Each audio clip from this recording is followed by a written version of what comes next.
सभी साथियों को सुप्रभात। जैसा कि आज का प्रश्न है, सिविल डिफेंस क्या होता है, इसके तत्वों और कार्यों को बताते हुए सिविल डिफेंस अधिनियम 1968 के महत्वपूर्ण प्रावधानों पर प्रकाश डालें।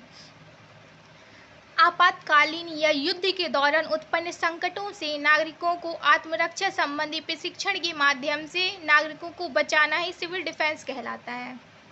हाल ही में जैसा कि आप सब लोगों को मालूम होगा कि गृह मंत्रालय द्वारा 7 मई 2025 को सिविल डिफेंस मॉक ड्रिल का आयोजन किया गया था। सिविल डिफेंस का सीधा संबंध नागरिकों को आत्मरक्षा संबंधी तकनीकों को सिखाया जाना है, ताकि किसी आपातकाल युद्ध के दौरान होने वाली क्षति को कम से कम करते हुए नागरिकों को किसी दुर्गम परिस्थितियों से निपटने हेतु सज्ज किया जा सके। सिविल डिफेंस के अंतर्गत निम्न बातें शामिल हैं, जैसे कि पहला है एयरवेज रेड सायरन के दौरान सतर्कता बरतने संबंधी।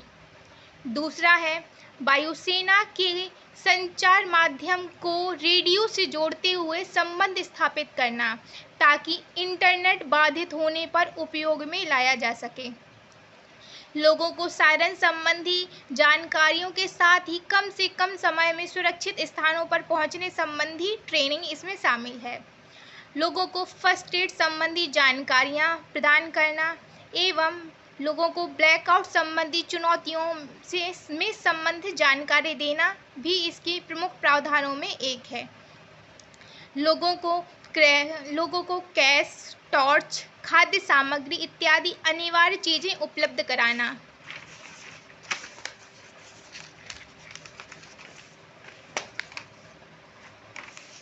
इसमें शामिल है।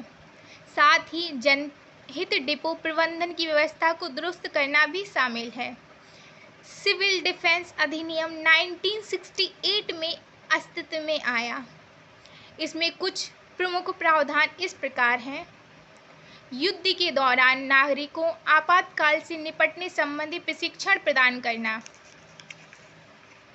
सिविल डिफेंस कर्मचारी जिनके तहत एनएसएस, एनसीसी इत्यादि आते हैं का स्थानीय स्तर पर न केवल गठन किया जाए, वरन आवश्यकता पड़ने पर राष्ट्रीय स्तर और राज्य स्तर पर प्रशिक्षण भी प्रदान किया जाए।